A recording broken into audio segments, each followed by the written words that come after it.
I hate breaking a new man, you know? Hey. See, every time I start these things, I go, hey. Like I'm talking to Doug out here off camera. Hey. It's not hey. Welcome. Welcome to the continuing winemaker series of the Wine of the Month Club.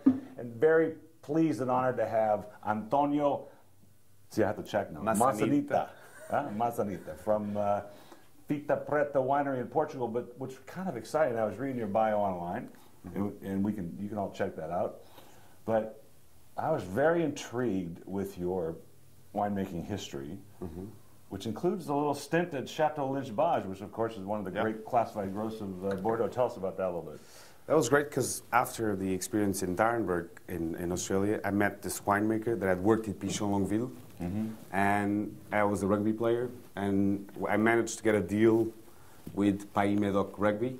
So I went to play for a rugby team, and they would give me a place in Lynch-Bage. The consultant winemaker is Daniel Lioz. It's a very known, well, in the past he played a lot of rugby, so that's how I got in. And then after was just a beautiful experience of how to do. That's unreal. So isn't rugby just kill the man with the ball, isn't that what it is? Right? You get the ball and you can tackle. Right? Roughly. We used to play that, yeah. And so at Lynch-Bage, you also said you spent some time in Napa Valley. Yeah, so I did 2001, 2010 in Napa Valley. So I did Maryvale Vineyards and Red Estate in Oakville. So that was just, first worked with Steve Test, that is just an insane winemaker. And then Charles Thomas, that it's, well, I think the person that has taught me the most, that is now in Quintessa. And why did you decide whenever that you wanted to be a winemaker? You were a rugby player, you wanted to be a winemaker? Well, Portugal, 20% of the population is in some way involved with the wine industry. So it's not very hard to get into the wine industry. Well, family has always been, and my cousin's side have been in, so we did harvest when we were young. But I think it was more to do, well, my father is a chemist and he does research on anthocyanins, so the compounds that give color to wine. So I've always been driven for science, met a viticulture teacher that is a bit of the guru in Portugal, and just started heading this way. My father was a chemist too. Oh, yeah? And he got into pharmacy, and then he thought wine was more interesting than drugs, or alcohol was better than drugs, so that's what he decided to do. You know, we tasted some gorgeous wines just now, and I had to pick 4 so we get them on film, but it just hit me when you were talking that we don't have like Vino Verdes here. So some of the classical wines that Portuguese make, you departed from that. Yeah, yep. Though you use a lot of indigenous grapes, which we'll talk about. But So this is, it's been interesting to present this region, Alentejo, because inland is our biggest brand, so to speak. It's your Napa Valley, meaning everyone can relate to Alentejo in Portugal. People will choose Alentejo before choosing white or red. Interesting, yes. So for us, it's our local, well, most on the market brand, if you can call it, appellation. And well, so that's. So where's Vino Verde? Is not from that area. No, Vino Verde is north of the country, and it's different styles. So just lighter alcohol, just a bit spritzy, fresh acidity. Well, this was really fun. Though we're on a different vintage now. We're doing a taste of 2008, but this is the sexy brand. Yeah. Yeah. I don't know. Hey, let the wine speak for itself, right? It's got a gorgeous color in it, and there was some indigenous white grapes in here with a little Viognier at the tail end. But tell us about the 2 grapes that make up this wine. Okay, so here the logic with the sexy. Well, sexy for me, it's an appealing, yummy wine. So that's where it came from. I'll buy that. Okay. And so the 2 varieties, the 2 main varieties are Anton Vaz. It's just a local grape variety from the region, and Roupeiro. Anton Vaz is, well, the base of most of the big whites of the region.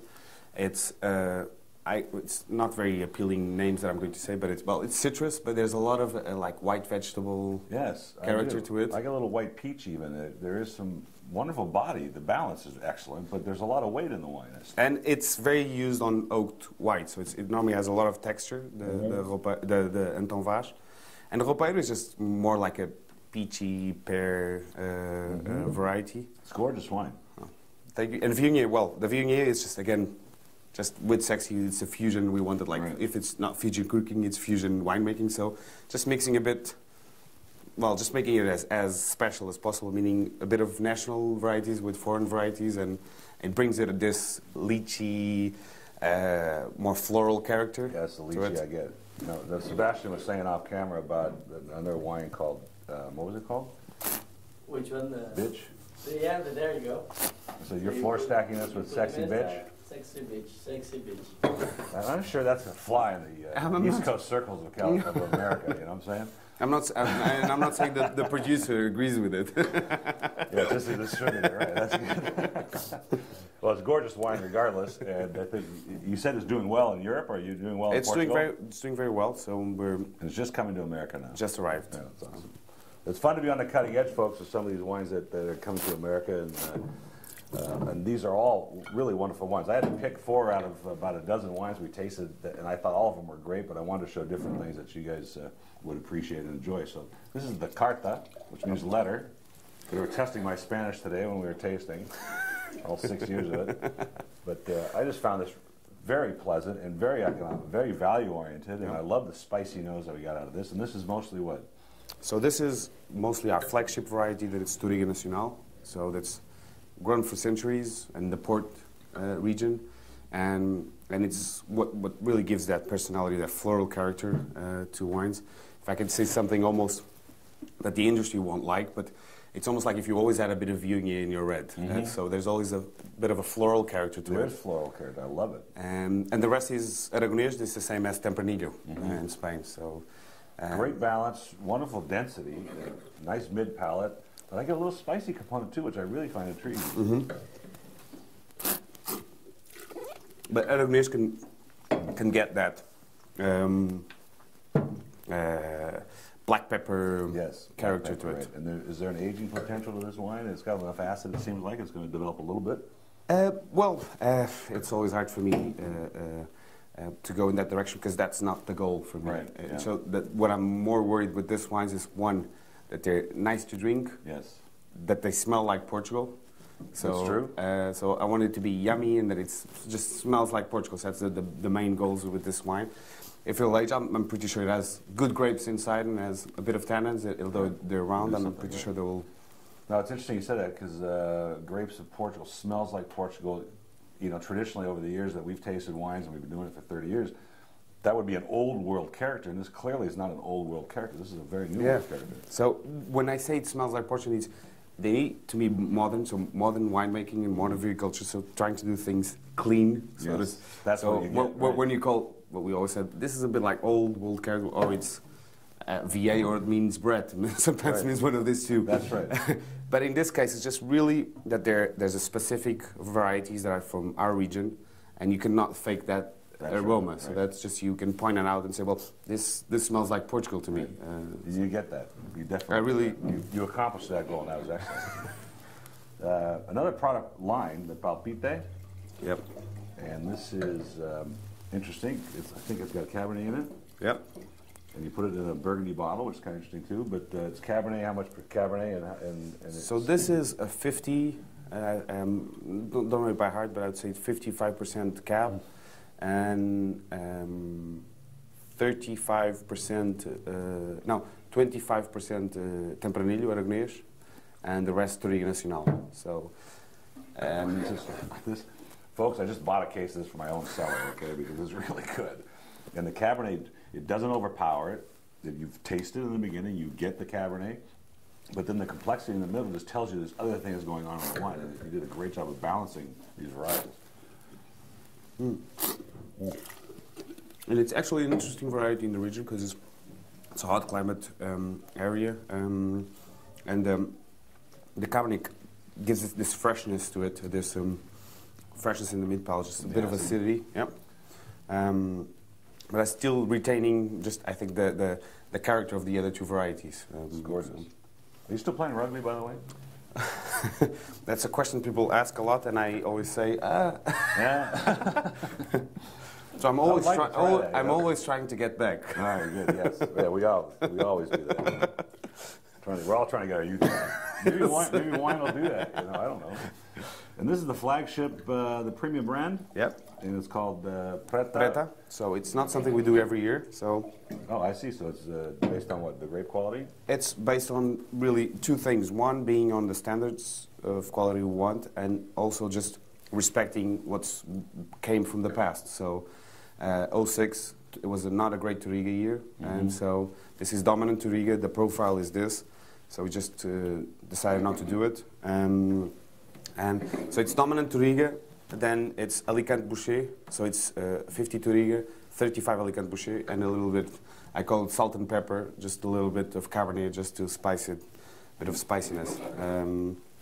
The depth, the complexity, and it keeps going, and the finish is just like long, and I get more character, I get spice, I'm getting fruit now, blackberries. What a gorgeous wine. And look how inky it is. Look at this color. Really great.